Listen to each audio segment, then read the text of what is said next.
I want to start off by saying congrats to the singer Coco Jones. She is actually engaged to a renowned basketball player named Donovan Mitchell. Okay, Donovan Mitchell plays for the Cleveland Cavaliers, and he did get a 3-year extended contract for $150 million.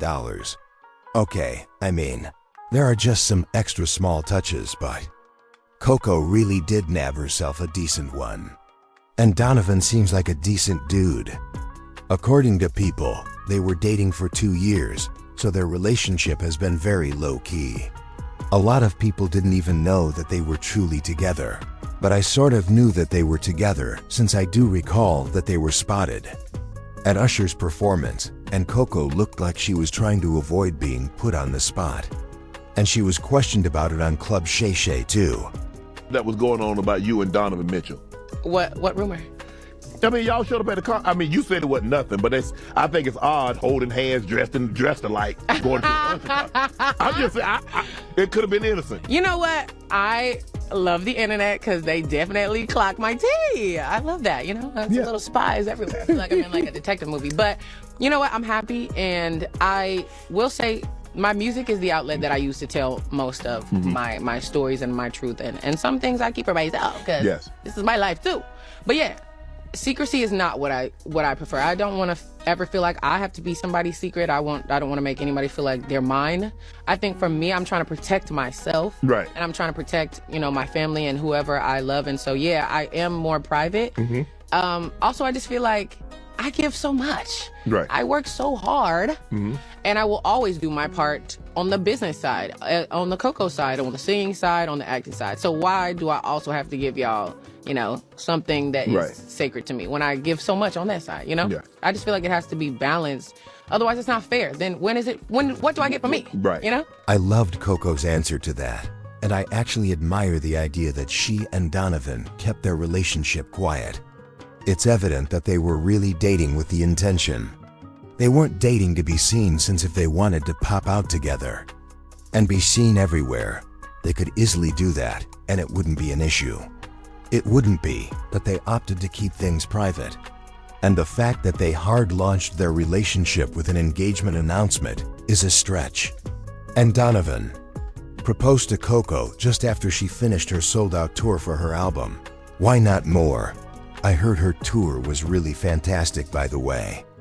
Unfortunately, I didn't get a chance to go to the shows, but I heard they were fantastic.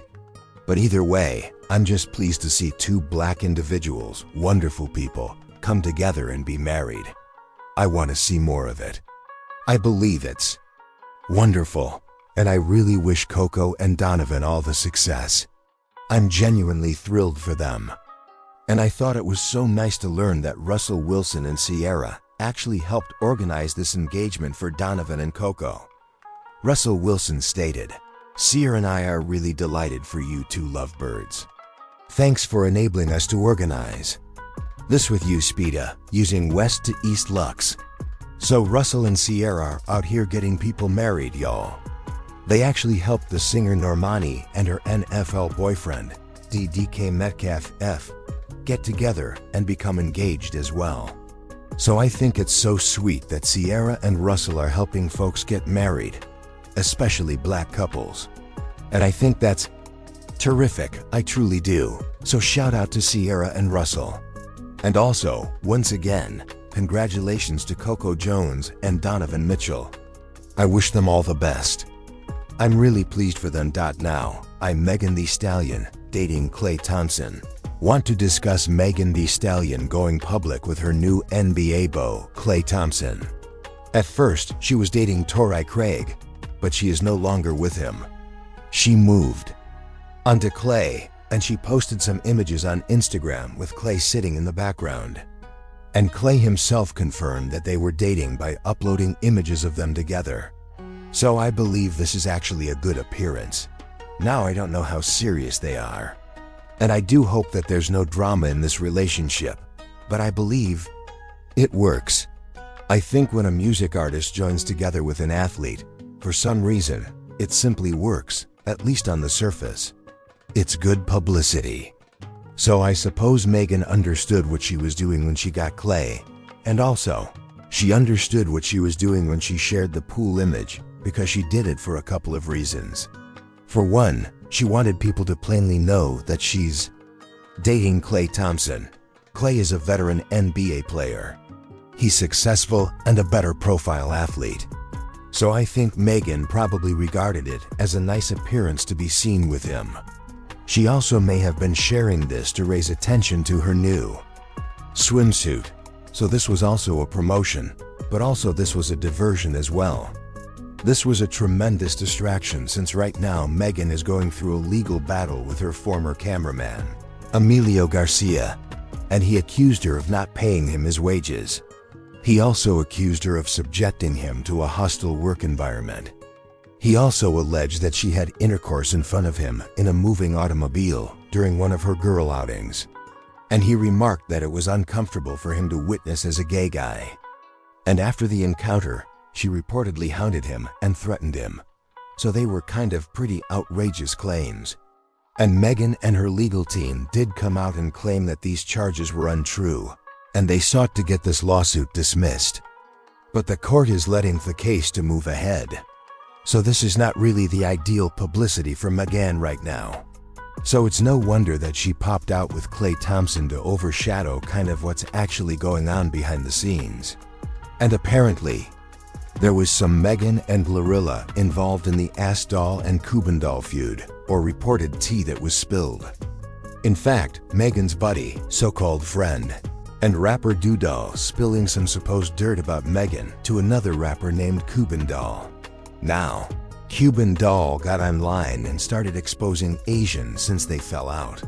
Once again, Cuban Doll and Asian Doll have had an on and off friendship for some years now. I don't even know why they're even friends at this point. It just makes no sense. But Cuban Doll said this, and this is all claimed by the way, but she said, Megan has never in her life come the internet and had your back. And she actually helped JT and took you off her song Mama. And you talk about everybody like a dog, E. You just were talking about Megan saying she was flying bees in, effing them, getting her head, and doing all sorts of freaky stuff on her vacation. Ooey. This kind of makes you think about what Emilio said, doesn't it? She also remarked, and you claimed Megan dislikes Slow over her ex and asked for a threesome. Say I'm lying, the... Now, if this is true, this truly confirms the allegations that Megan and Glorilla genuinely have some conflict. And other people are wondering Thiffy may have fallen out of some months ago. And she did write a tweet claiming that she can't stand any male who acts pathetic over a man. Now we don't know who she could have been talking about, but if what Cuban Doll stated is accurate, it is possible that she may have been referring to. Now the issue is, which man is Megan beefing with Glorilla over?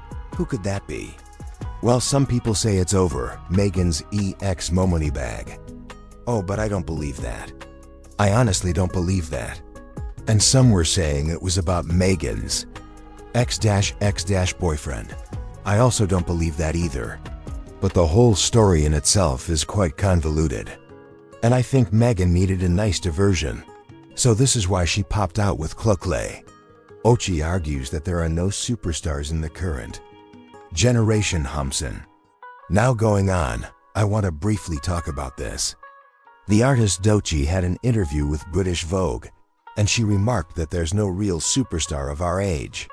She stated, "We really don't have a superstar of this generation just yet, because there hasn't been enough time. When I look at pop culture right now, I'm simply trying to figure out, what does a Doechii superstar look like? What does it take to manufacture that? I have no clue. I'm still figuring things out." I thought this was an interesting comment, and I didn't think about it. But a lot of the celebrities we have now actually have been out for over 10 years. So they wouldn't be considered a Gen Z celebrity per se, more like a millennial superstar. But as far as superstars of this age, I think Billie Eilish is probably the most consistent one, because there have been artists who have had great breakthrough moments. They've had some great breakout moments, but their success didn't really last, you know what I mean? They kind of fell off after a bit. So I think Billie Eilish and maybe Olivia Rodrigo have been quite consistent. And there are some others as well. But as far as there being a black superstar of this generation, I don't think we've seen it. I think SZA is the closest one, but she's a millennial, you know what I mean? So SZA comes from a different class. Dolce has some potential, but she has to continuously pop out big tunes. Tyla is a woman of color who has been able to pop off in this generation, but her problem is consistency. And she's kind of gone off since her smash song Water, but she did release a new song called Is It? And I think the song has the potential to be a success. But she and her team have to really work this single. They need to market it everywhere because if they don't, it will fall flat. It's incredibly hard to get a major hit in this period of music, and it's hard to become a superstar. People care more about streamers today than they do actual music artists. I mean, the streamers are obviously making more money. So the age of the superstars seems a little dead to me. I don't think people are particularly fascinated by superstars like that. I suppose, unless they're in the K-pop industry, most people don't care about it. They just care if the musician creates songs they like. And so that's what I think artists like Doi and other artists should really focus on. Making music and catering to their audience. If they do that, they'll never go wrong. But anyway, tell me what you all think about this video down below. Please, like, comment, subscribe, and share this video if you care.